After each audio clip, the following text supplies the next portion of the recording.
Welcome back to Inside Look, an Inside Ambition segment where we take a deep dive into something happening here at Drexel. I'm Alexandra George.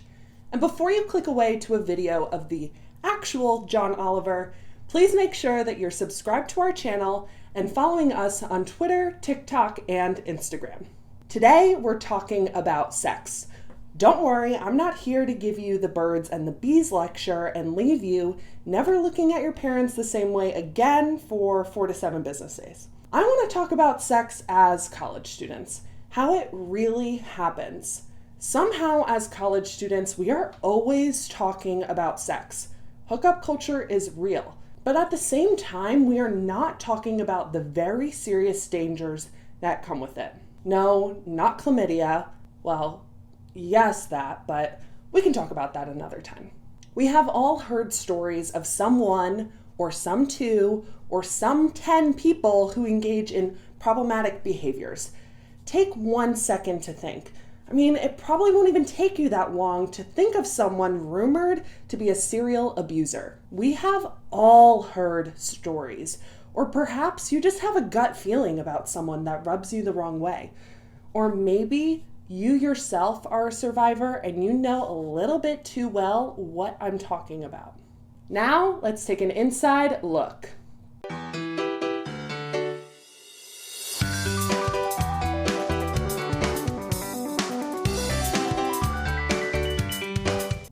Every 73 seconds in the United States, someone is sexually assaulted.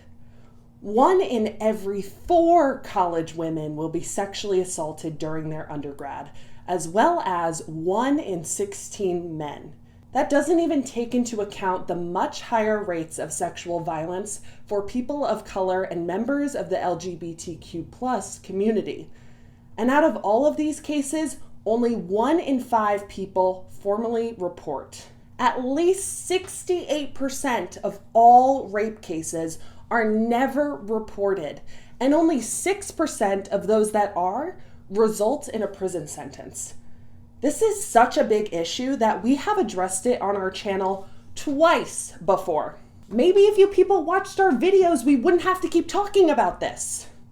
Who wants to hear all this coming from a 21-year-old white girl who has a history of saying some pretty suggestive things about a certain campus furry? But I'll have you know that I stand by every single word I've said. Mario, you can pick me up and fly me away anytime you like. His eyes are literally gold, y'all. You know me, I'm all about the jokes, but it is long past time to start taking the culture of sexual assault and harassment on college campuses seriously. This is not about an isolated incident. This is about the behavior we see on a day-to-day basis. We all need to start taking some responsibility for the hookup culture, or rather, sexual assault culture that is college life. And before we get any further into this, I want to make it very clear. None of this is the fault or the responsibility of survivors. They did not ask to be brought into this narrative. And as great as speaking up can be, it is not always the best choice for certain people. Besides, it can take years for people to even recognize that what happened to them was sexual assault, and that is okay. It should never fall on survivors doing the reporting to be the only way that people are held accountable. I think we can all recognize that to combat the culture of sexual assault, this is not a conversation about what to do in reaction. We need to talk about prevention. Once again, it is any survivor's choice to report formally, informally, within the university system, or otherwise. And that is completely okay. What is not okay, in my opinion, is that it seems like there is a large majority of people who do not feel comfortable reporting incidents through the Office of Equality and Diversity at Drexel. We pay way too much money to not feel comfortable doing that. Everyone here works for us. So we have to ask ourselves why. Many times, students who report sexual assault at universities have to tell and therefore relive their stories multiple times to school officials. Some may not even hear back from offices until months after a report. This isn't unlike anything in the real world, especially in the United States, where there is a national backlog of rape kits sitting on shelves waiting to be tested, granting abusers time that they do not deserve. The support for survivors should be overwhelming and abundant.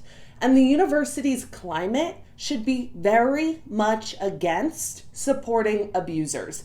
If someone even looks at your classmate in an uncomfortable and provocative way, everyone should be calling them out. We need actual, tangible, sufficient change. It should not take someone flying too close to the sun for people to finally care about their behavior. And we know that power means nothing when it comes to sexual assault. Exhibit A, Exhibit B, Exhibit C. The rates at which college students are sexually assaulted are truly staggering. And this is only from what we know. Sexual assault is often depicted as an iceberg, where we only know about 10% of the incidents, and the overwhelming majority are under the surface. The culture of binge drinking on college campuses has long been correlated with the existence of sexual assault and rape. The rhetoric that men shouldn't have their lives ruined because they hooked up with a drunk girl is all too common, just as we've seen in the case of ex-Stanford swimmer Brock Turner. He was sentenced for 6 months in jail after he was caught sexually assaulting an unconscious woman behind a dumpster after a college party. He has since been released from jail after serving only half of his 6-month sentence. This norm is most evident on the national scale, as we've seen with particularly men in power. In 2018, it was Brett Kavanaugh who was accused of sexual assault by a former high school classmate, Dr. Ford, who finally spoke out because she couldn't bear to see her abuser sit on the highest court in this country. Regardless, he was confirmed and is now Justice Kavanaugh for life. What kind of precedent does this set? That abusers can climb the ranks into positions of power and furthermore make decisions that influence others? I guess there's no better example to reflect this than former President Donald Trump's inexcusable, notorious phrase, grab 'em by the... Well, I won't repeat it here because we are, after all, a respectable, almost student organization. The former president has been accused of rape, sexual assault, and sexual harassment, including non-consensual kissing and groping by at least 25 women since the 1970s. That is a repeated behavior. The only thing scarier than the fact that over 70 million people voted for someone with that past is the fact that studies show that repeat offenders commit an average of 6 or more acts of sexual assault. 6 or more!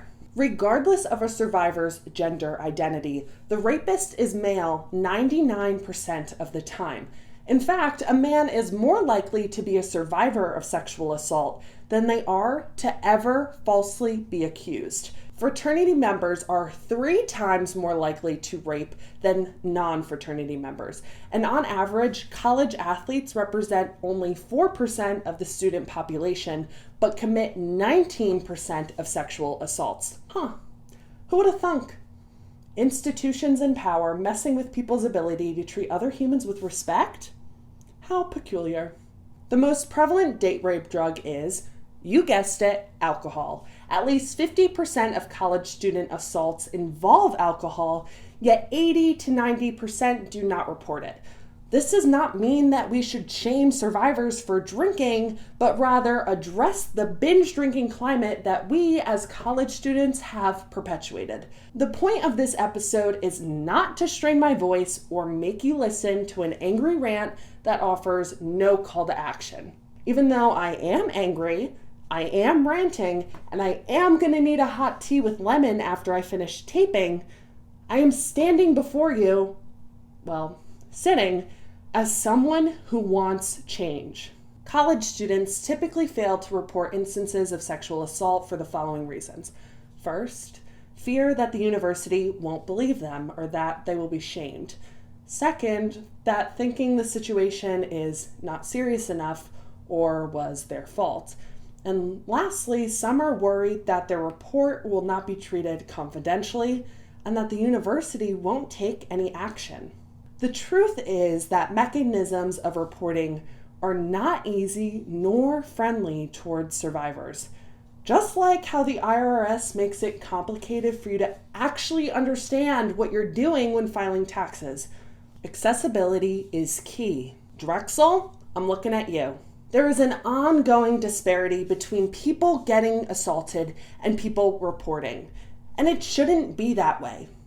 Imagine someone coming up to you and stealing your cell phone right out of your hand in the middle of the street, and you just shrug it off and say, well, no one's going to believe me, or reporting is too long and complicated of a process. They can just keep my phone. Or be witness to a crime like that and just say, oh, they were asking for it. They had their phone right there in their hand, open for anyone to take it. Everyone knows that bad things happen in Philadelphia, or in fraternity basements, or in college dorm rooms.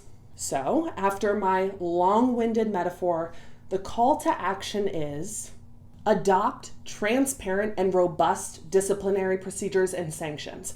Have properly resourced student support services and respond and support students in a manner that is timely.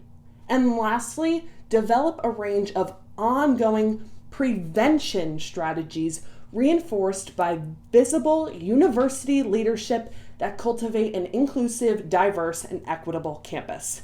But also, advocate for yourself. Talk to your friends about hookup culture and sex. Share this video to get the conversation started. Call out the locker room talk that you hear that contributes to an unsafe environment on campus. And of course, believe survivors. That's all I have for you today. Thanks for watching. Stay safe, and we'll see you soon.